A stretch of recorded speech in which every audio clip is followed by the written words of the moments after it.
Welcome back to Conspiracy Q. This week, we're diving into, well, a top-secret investigation. Something that touches all of us every day, something we rely on. Water. You got it. Water. Water. But specifically, The water we drink. exactly, the water that comes out of our taps. We've been digging deep into some, let's just say, recently uncovered or classified sources, and they raise some serious questions. Oh, yeah. About the whole story, the real deal, behind water fluoridation here in the United States. This isn't just about teeth, folks. This is big, potentially huge. These sources, they hint at a hidden agenda. A big one, possibly one of the biggest. With roots that go way back. We're talking decades. And if even half of what these sources say is true, We're looking at a massive deception. a massive, deliberate deception. Affecting millions. Potentially millions, yeah. So buckle up, listeners. We're about to dive into some pretty wild territory. Oh, yeah, we're going deep on this one. We're going to be looking at the claims these documents are making about the motives behind putting fluoride in our water, the industries involved, the potential health consequences, and why so many other countries, developed countries, have said no to fluoridation. Right, we want to break it all down step by step, analyze the arguments, look at the evidence, and see if we can piece together what these sources are presenting as the truth. The truth about fluoride. Exactly. Okay, so let's jump right in.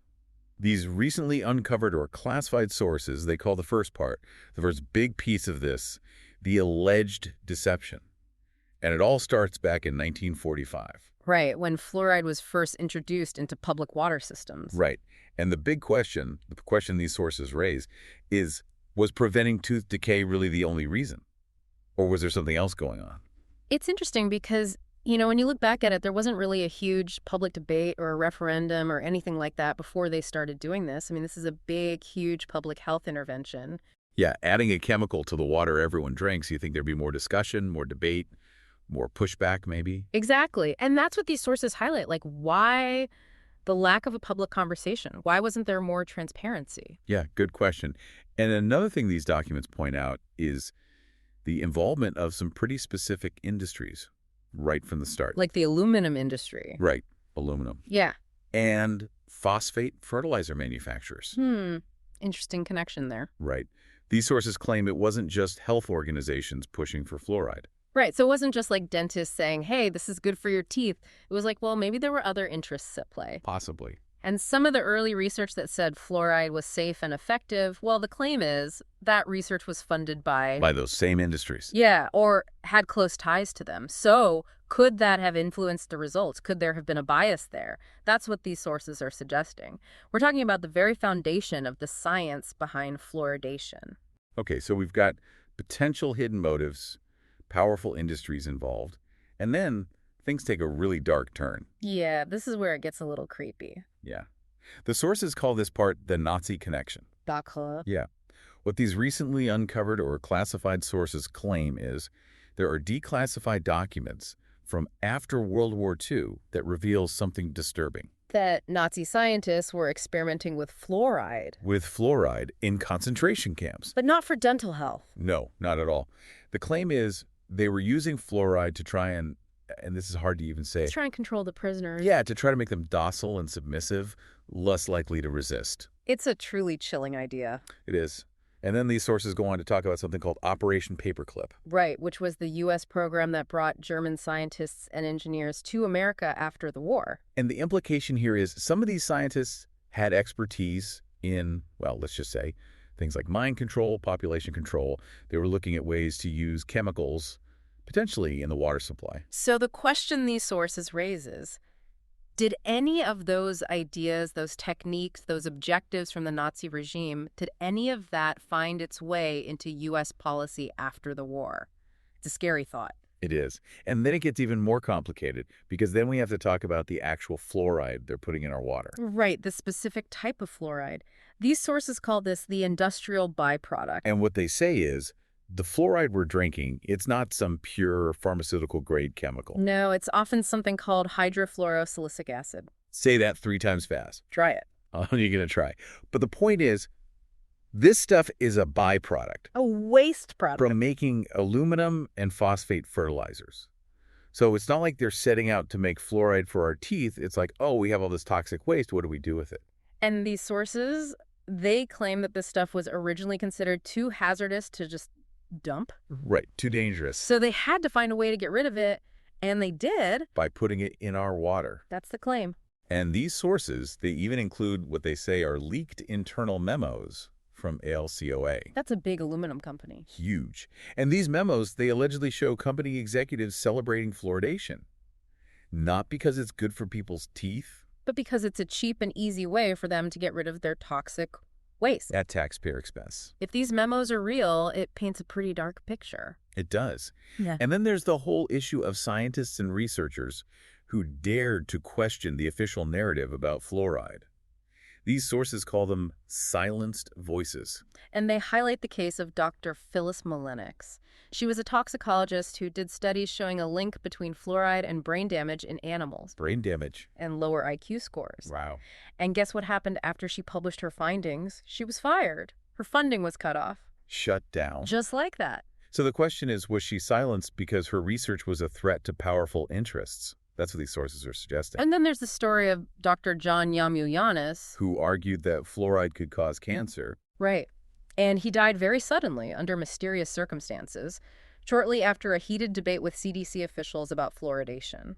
Wow, that's suspicious. It is. And then, to make things even stranger, his research files, all his notes and data, they vanished after his death. Poof. Gone. Like something out of a spy movie. It's crazy. And it's not just those two cases. These sources point to a pattern of scientists and researchers who speak out against fluoride facing negative consequences. Wow. So we've got potential hidden motives, powerful industries, silenced scientists, and now we have to talk about the impact of fluoride on intelligence. Right, the IQ debate. This is where it gets really concerning because your sources cite multiple studies from around the world, mostly from China, India, and Iran, that show a connection between fluoride exposure and lower IQ scores in children. Right. So are they saying fluoride makes people less intelligent? That's what these studies suggest. And these aren't just fringe studies either. Your sources even mention a review by Harvard researchers that came to the same conclusion, that fluoride can have a negative impact on brain development. A Harvard review. That's big. So why are U.S. health officials still telling us fluoride is safe and beneficial? That's the million-dollar question. And these sources, they offer a disturbing answer. They say maybe the whole point of fluoridation is to make people dumber. Easier to control. It's a scary thought, but that's the implication. That's crazy. And then these sources, they take it even further. They go into this whole mind control angle. Yeah, this is where we get into the CIA's Emma Culture program. The CIA, mind control, and fluoride. This is getting intense. So MKUltra, it was this top-secret CIA program back in the Cold War where they were experimenting with all sorts of crazy stuff. Drugs, hypnosis, you name it. Trying to figure out how to control people's minds. Exactly. And these sources, they claim that fluoride-based tranquilizers were part of those experiments. They say the CIA was looking into ways to manipulate people through the water supply. That's insane. Yeah, and these documents even include a quote from what they say is an internal CIA memo from 1973. And the quote is, "We don't need to beat them. We just need them too apathetic to fight." Wow, that's chilling. And these sources also point out that fluoridation levels were increased in the late 60s and early 70s. Which was a time of huge social upheaval, protests, riots, the whole anti-war movement. So are they saying they ramped up the fluoride to try to quell the unrest, to keep people passive? It's a provocative theory. It is. And it makes you wonder why so many other countries, so many developed countries, have decided not to fluoridate their water. Right, like Germany, Sweden, Japan, the Netherlands, they've all rejected it. And these sources, they list a whole bunch of reasons why other countries have said no to fluoride. Health concerns, ethical concerns, lack of solid evidence. Right. They're basically saying, if fluoride is so great, why aren't more countries doing it? Good question. So are we the guinea pigs? Is America the experiment? That's what these sources seem to be suggesting. It's a disturbing thought. And then there's the whole issue of the science behind fluoridation, or what these sources call questionable science. Right. They claim that the studies that say fluoride is safe and effective, well, a lot of those studies were funded by the industries that benefit from fluoridation. Right. The aluminum industry, the fertilizer companies. So is the science really objective? Or is it biased? That's the question these sources raise. And they also say that long-term studies on the potential toxic effects of fluoride, Those studies have never been done. So we don't really know the long-term consequences of putting this stuff in our water. According to these sources, no, we don't. Oh, well. And they also claim that studies that show negative health effects, those studies get buried, discredited, or the scientists who do them get attacked. Wow, that's messed up. So if fluoride is so safe and effective, why all the secrecy? Why silence the critics? It doesn't add up. It doesn't. And then there's this really interesting observation that these sources make. They call it the elite's choice. And what they point out is a lot of wealthy and powerful people, politicians, CEOs, they don't drink fluoridated water. They have reverse osmosis systems in their homes to filter it out. Right. They're basically saying if these people really believed fluoride was safe, they'd be drinking it too. But they're not. No, they're not.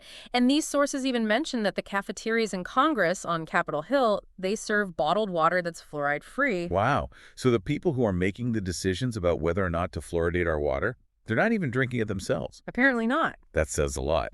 And it all leads to what these sources call the great lie. The idea that water fluoridation is mass medication without consent. We didn't vote on it. We Yeah. don't get to choose whether or not we want it. And we have no control over the dosage. And these sources, they claim that the whole purpose of this lie is to create a more passive and easily controlled population. So are we being drugged without our knowledge? Is that what they're saying? That's the implication. They're saying, look around you, look at society today. Is it a coincidence that we're so divided, so distracted, so easily manipulated? Or is it because of what's in our water? Wow, that's a heavy thought. It is. And as we wrap up this top secret investigation, it's important to remember one crucial question. What else don't we know? Yeah, what else are they not telling us? One of your sources, someone who claims to have worked at a water treatment facility, said something that really stuck with me. What was that? They said, the most dangerous truth is the one that hides behind the mask of health. That's deep. And it's something to think about the next time you turn on the tap. What are you really drinking? That's the question. And if you want to help uncover the truth about fluoride and other hidden agendas, be sure to rate and follow Conspiracy Q to share the truth.